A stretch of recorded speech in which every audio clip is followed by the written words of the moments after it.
Building an empire like no man has ever seen before, John D. Rockefeller created vast wealth, associating the Rockefeller name with influence and authority. Despite his humble beginnings of working on his mother's farm as a boy, he ascended to become the wealthiest figure of his time.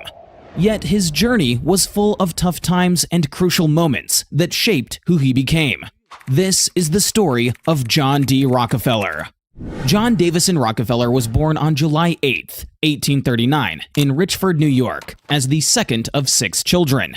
This was a period marked by extreme religious intensity, and this greatly influenced Rockefeller's mother, Eliza, known for her stern and strong religious faith. She enlisted John's help on the farm, instilling this faith and a sense of duty in him while they plowed the fields. Rockefeller's father, Bill, was the complete opposite. A man who lived a vagabond lifestyle, claimed to be a botanical physician, but was actually a con artist selling supposed secret potions. Bill lived a double life and had a mistress, Nancy Brown, who bore 2 children for him. Known locally as Devil Bill, he would leave home for weeks, leaving his family stranded, only to return with expensive items. Rockefeller's father wasn't just dishonest with the public, he was also cunning within the family. He proudly claimed, "I cheat my boys every chance I get, want to make them sharp." Bill believed in always seeking the upper hand in any deal, a principle that greatly influenced Rockefeller's actions later on. He taught his kid to be smart and not to trust easily. In 1849, things fell apart for the Rockefellers when Bill was accused of raping a maid. Rather than confront the issue, he fled, leaving his family to face the consequences. Using the fake identity of Dr. William Livingston, Bill married another woman in a different state, and in efforts to continue living his double life, moved the family, around the time John was 16, to Cleveland, Ohio.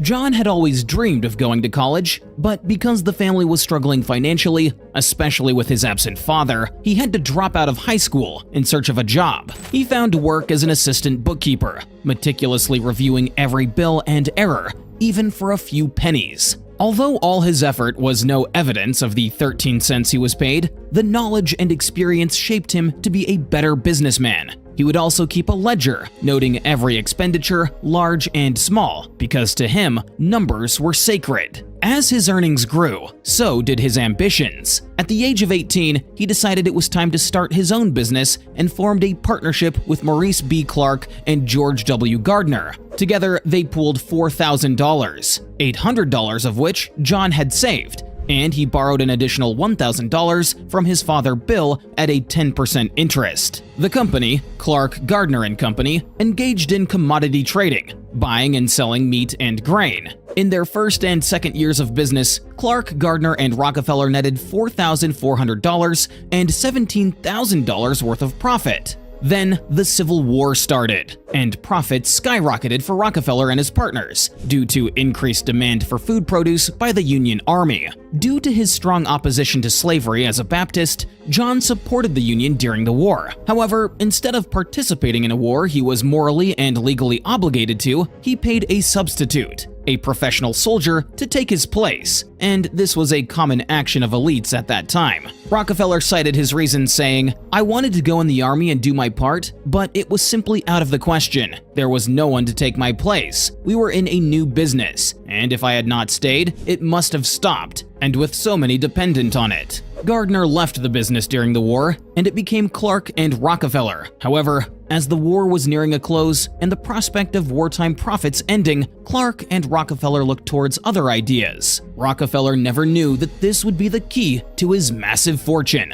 Around this time, crude oil had just been discovered, and the need for oil in the military caused prices to soar from 35 cents to as much as $13.75 per barrel. This led to an oil drilling rush, where numerous speculators aimed to capitalize on the newly discovered oil boom known as black gold. While many tried, most of them failed in their endeavors. Those fortunate enough to strike oil didn't necessarily have to be efficient. They would drill holes in the ground, collecting the oil however they could. often resulting in creeks and rivers being contaminated with wasted oil instead of clean water. Amidst this partial chaos, Rockefeller devised his own genius plan. The market demand for refined oil in the form of kerosene was huge at that time, and despite the high cost of freight transportation and the tax on refined oil, Rockefeller saw enormous profits still to be made. Instead of drilling oil like most men around him, he focused on refining, building an oil refinery in 1863 in the Flats, then Cleveland's burgeoning industrial area.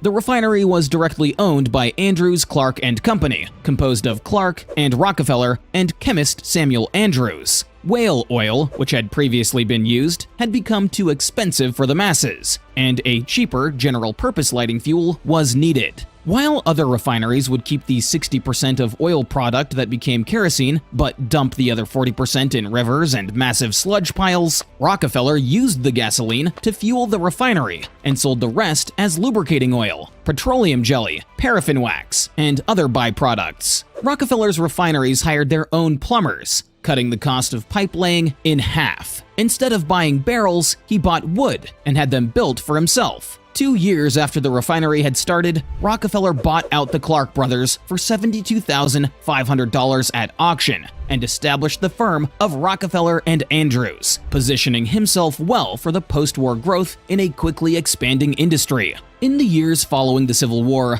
John's brother, William Rockefeller Jr., built a refinery in Cleveland and brought John into the partnership. With the addition of Henry Morrison Flagler in 1867, the firm of Rockefeller, Andrews, and Flagler emerged, rapidly expanding under Rockefeller's practices of borrowing, reinvesting, and cost control. By 1868, they owned 2 Cleveland refineries and a New York marketing subsidiary, becoming the world's largest oil refinery. On January 10, 1870, Rockefeller abolished the partnership of Rockefeller, Andrews, and Flagler, forming Standard Oil of Ohio. Continuing to apply his work ethic and efficiency, Rockefeller quickly expanded the company to be the most profitable refiner in Ohio. Likewise, it became one of the largest shippers of oil and kerosene in the country. The railroads tried to team up to control shipping prices, offering discounts to big customers like Standard Oil. This caused an uproar among smaller oil owners who protested and found out what Standard Oil was up to. A major New York refiner, Charles Pratt & Company, headed by Charles Pratt and Henry H. Rogers, led the opposition to this plan, and the railroads soon backed off. Although competitors might have been unhappy, the whole situation did make oil products cheaper for everyday people. Unbothered by negative press, Rockefeller persisted in his strategy, acquiring inefficient refineries, enhancing the operations, negotiating oil shipment discounts, outdoing rivals, striking secretive deals, pooling investments, and buying out competitors. He often showed his financial records to his competitors, offering fair deals, or threatening bankruptcy to those who declined, enabling him to acquire numerous companies very swiftly. In less than 4 months in 1872, in what was later known as the Cleveland Conquest or the Cleveland Massacre, Standard Oil absorbed 22 of its 26 Cleveland competitors. Even former opponents like Pratt and Rogers eventually reached agreements to be acquired by Rockefeller's company. Rockefeller viewed himself as the industry's savior, consolidating weaker entities to fortify the industry's overall strength, efficiency, and competitiveness. Standard Oil expanded both horizontally and vertically, integrating pipelines, tank cars, and home delivery services. It prioritized keeping oil prices low, making its products accessible to households, sometimes selling at a loss to gain market share. The company developed a wide range of oil-based products, refining over 90% of the nation's oil by the late 1870s, and during this time, Rockefeller had already become a millionaire.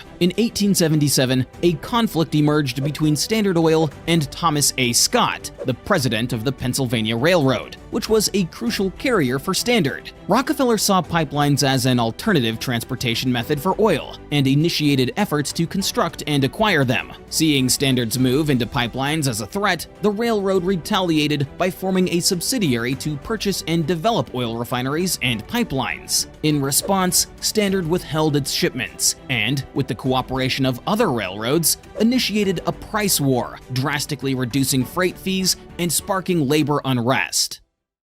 Rockefeller's strategy prevailed, leading the railroad to sell its oil interests to Standard. However, this battle drew legal attention. In 1879, Pennsylvania indicted Rockefeller for monopolizing the oil trade. This indictment triggered numerous similar court cases in other states, thrusting Standard Oil's business practices into the national spotlight. Rockefeller's influence grew to the point where he personally negotiated train rebates with big rail company owners. However, this practice of behind-the-scenes deals raised concerns among other industrialists who feared similar monopolization in their sectors. Over the following decade, Standard Oil faced mounting attacks from businessmen, politicians, and the media. Rockefeller was acquiring companies and assets across multiple states, and to manage this expansive network, he needed an entity that could encompass the numerous companies that he owned, as state laws at the time placed limitations on the extent of operations for businesses. So, with the help of two of his former competitors, Pratt and Rogers, Rockefeller reincorporated in New Jersey in 1882, creating the Standard Oil Trust, the first entity of its kind in the world, holding stakes in over 40 local companies.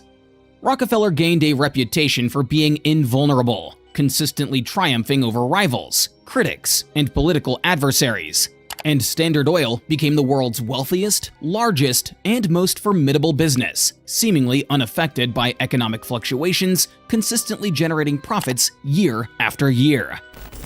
At its peak, Rockefeller's Standard Oil controlled 20,000 oil wells, 4,000 miles of pipelines, and employed over 100,000 individuals. During the 1890s, Rockefeller got into iron ore and transporting it, which led to a clash with Andrew Carnegie, the steel tycoon. Their rivalry became big news and cartoons in newspapers. He also went on a huge spending spree, getting contracts for making oil in different places as the old oil fields in Pennsylvania started to dry up. With all this busy growth, Rockefeller started thinking about retiring. Vast oil deposits in Russia and Asia, developed by the Rothschild family, posed new challenges for Standard Oil's grip on the industry. And then, in 1890, the federal government passed the Sherman Antitrust Act, providing the means to target the Standard Oil Trust. Investigating the intricate legal structure of the company was complex, delaying the government's ability to break up Standard Oil until 1911. By then, John Rockefeller had already stepped back from active management. During the company's final 2 decades, it paid out dividends exceeding $500 million. Some estimates valued Standard Oil at its peak at around $1 trillion, making the breakup unsurprising to many.